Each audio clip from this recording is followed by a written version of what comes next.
vai estar comigo para participar desse nosso bate-papo aqui, eu, você, ouvinte da CBN, com o Cabo Gerson Júnior. Cabo, integrante da Polícia Militar, conta as suas histórias por meio de crônicas em um livro. É nesse trabalho de rádio patrulha que os agentes de segurança pública nunca sabem realmente qual vai ser a missão que os aguarda, né? São muitas ocorrências que chegam pelo telefone 190.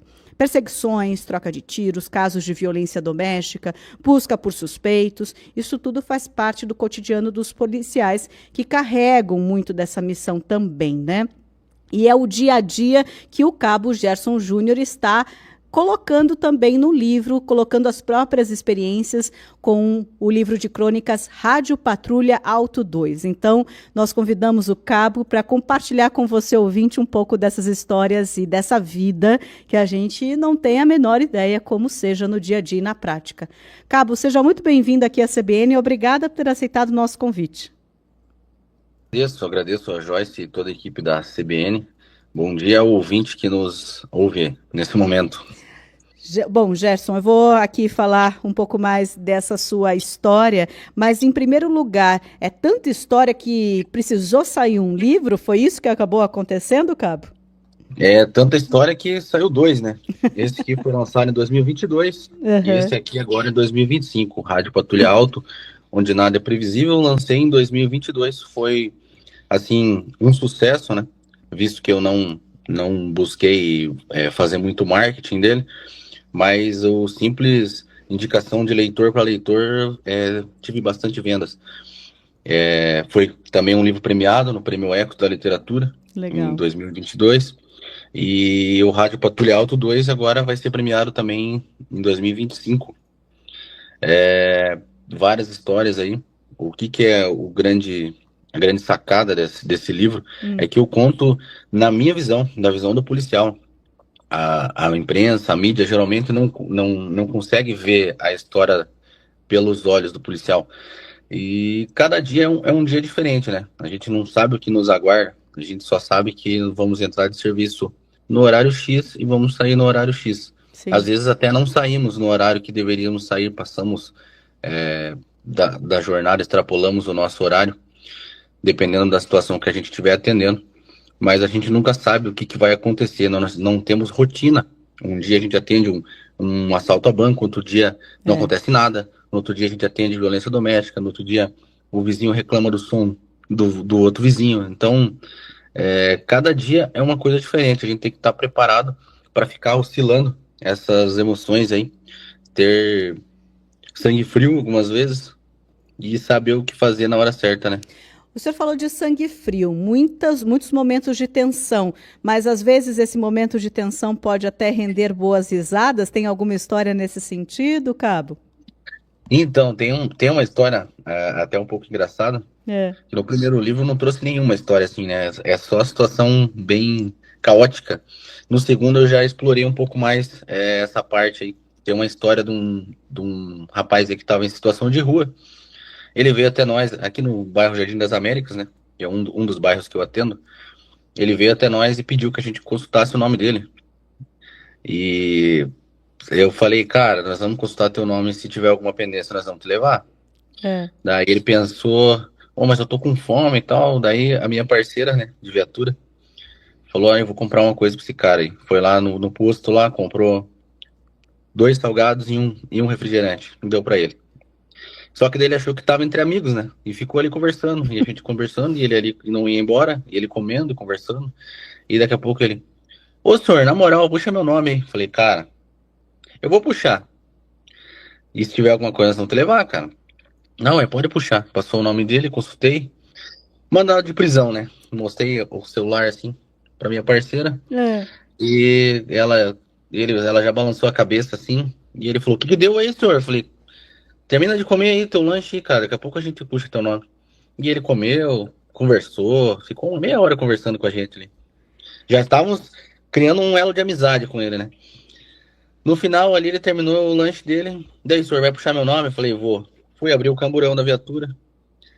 Dele, senhor, pelo amor de Deus. Falei, vou ter que fazer força com você, cara? Não, eu vou. Então, por gentileza. Ele sabia. Já sabia já que ia ser encaminhado. É muito interessante também, porque às vezes essa comunicação é algo que a gente fala aqui na CBN, esse ganhar confiança pode fazer diferença na atuação de vocês, né? Até para que não escale numa Mas, violência e num perigo, não é, Cabo? eu tento sempre ganhar na conversa, né? Às vezes a gente, 90% das ocorrências a gente ganha conversando. Claro, Uhum. tem vezes que tem que usar da força, mas se eu tive que usar da força, pode ter certeza que eu esgotei todos os meios antes de usar da força, todos os meios não violentos que eu puder utilizar, eu vou usar. Até porque o policial não sai de casa para usar de violência, né? Eu acho assim, o policial ele tem que ser capaz de usar a força. Uhum. Mas se ele puder não usar, ele tem que aceitar essa estratégia, né? Porque o trabalho policial ele é mais uma resolução de conflitos, né, do que uma criação. O policial ele não pode criar o conflito, ele tem que tentar resolver. Uhum. E 90% das ocorrências a gente resolve só conversando. Conversando, orientando, às vezes tem que tirar os dois lados da conversa, levar um lá do outro lado da rua para conversar, depois voltar desse lado da rua conversar Uma com o outro lado. mediação mesmo, às vezes, né? É uma mediação, né? É a primeira mediação é essa. Às vezes não tem, a gente não consegue resolver, daí tem que partir para o meio judicial, né? Fazer o boletim de ocorrência, orientar a pessoa. Você tem 180 dias a partir de hoje para representar criminalmente ou Uhum. civilmente.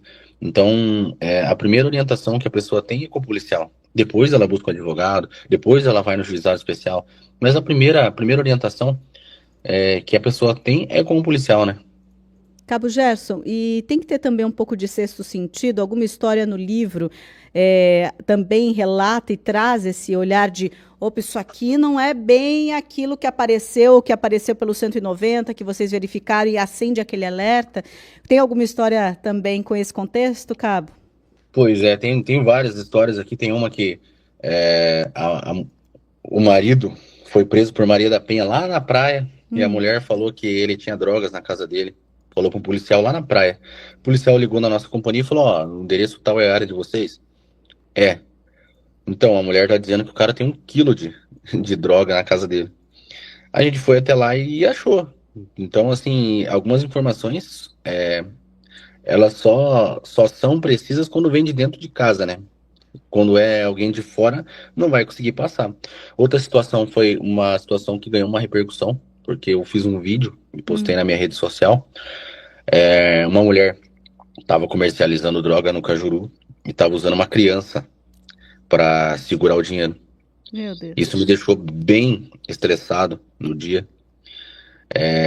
No desenrolar, né, durante a conversa, como a gente falou aí, do ganhar confiança, ela passando o nome errado, o nome dela constava um mandado de prisão por porte ilegal de arma de fogo, ela passando um outro nome, colocamos ela no camburão, ela falou, posso conversar com você? Eu falei, pode. Eu já, com esse sexto sentido que você perguntou, coloquei meu celular para gravar.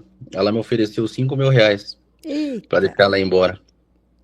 Então daí ela abraçou o tráfico, a corrupção de menor, o mandado de prisão e a corrupção ativa. Uhum.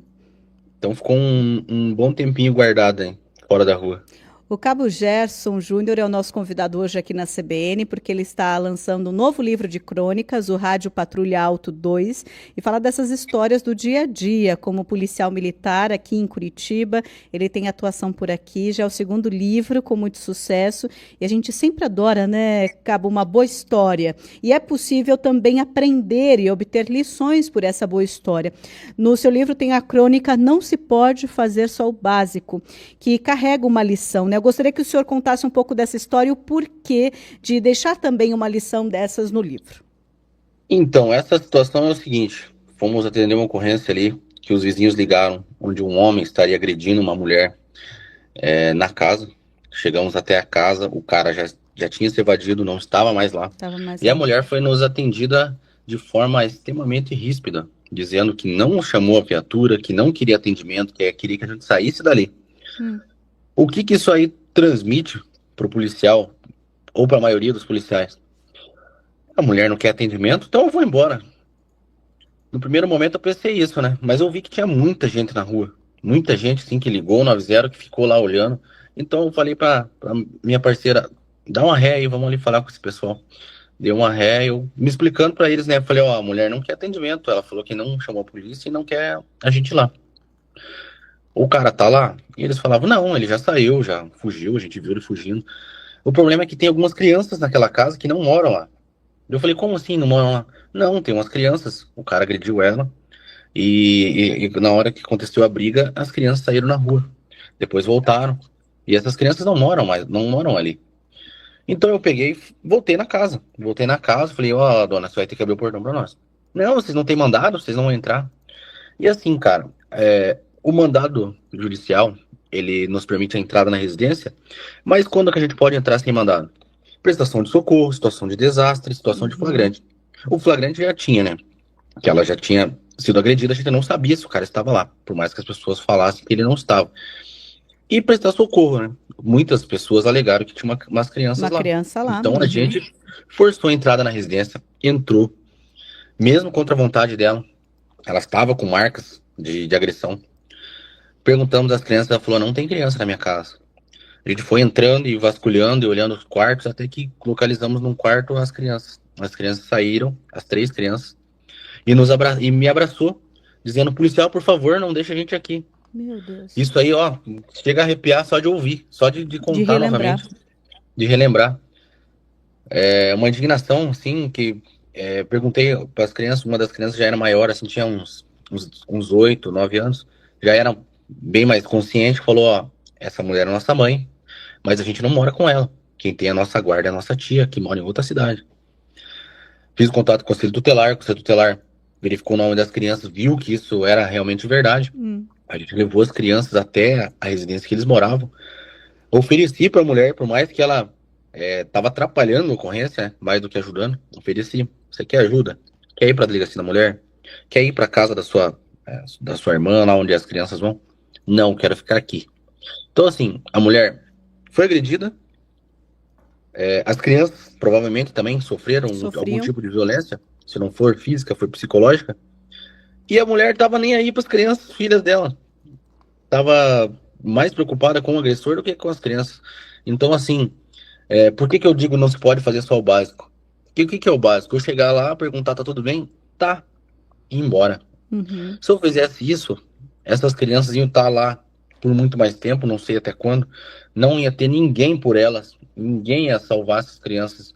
Então, assim, muita gente fala sobre direitos humanos, mas não pensa que quando a polícia usa da força, ou quando a polícia cerceia um direito, seja o direito à liberdade, seja o direito à vida, quando a polícia acaba usando da força e acaba resultado em morte, ela cerceou o direito à vida daquela pessoa. Só que as pessoas não pensam que isso aí está garantindo os direitos humanos. A partir do momento que eu entro numa casa para tirar umas crianças de lá, eu tô garantindo os direitos humanos dela. Se não for o policial, quem que vai garantir os direitos humanos? As pessoas não pensam assim que elas só têm liberdade de ir e vir porque tem polícia na rua. Porque se não tivesse, ela não teria essa liberdade. E é uma mazela social, é um problema complexo esse, né, que o senhor nos trouxe. Olha quantas vertentes, né? Porque realmente fechar os olhos não adianta. E como também dá assistência para essa mulher, para essa criança, né?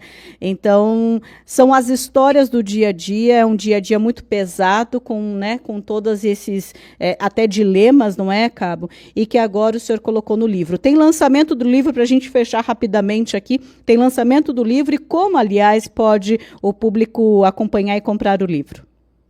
Então, hoje, a partir das 19 horas, eu vou estar lá na Livrarias Curitiba do Shopping Jardim das Américas, lançando aí, fazendo um lançamento oficial do Rádio Patrulha Auto 2. Então, as pessoas que forem de Curitiba quiserem, né, adquirir pessoalmente, eu vou estar lá para assinar o teu livro, para tirar uma foto com você. Se você tem o primeiro livro, pode levar lá também. Vou assinar para você também da mesma forma. Pessoas que não forem de Curitiba aí, no meu Instagram, @soldadogerson, tem o link da bio lá que a pessoa vai poder adquirir lá esses livros lá e serão enviados para sua residência. E é só agradecer então a Rádio CBN, a Joyce e todos os ouvintes que nos acompanham. Eu que agradeço. O Cabo Gerson Júnior foi o nosso convidado hoje para falar um pouco dessas histórias do dia a dia que estão nesse livro de crônicas que ele lança hoje, Rádio Patrulha Auto 2. Obrigada, bom lançamento, Cabo. E a gente vai para o intervalo aqui na CBN 10h22.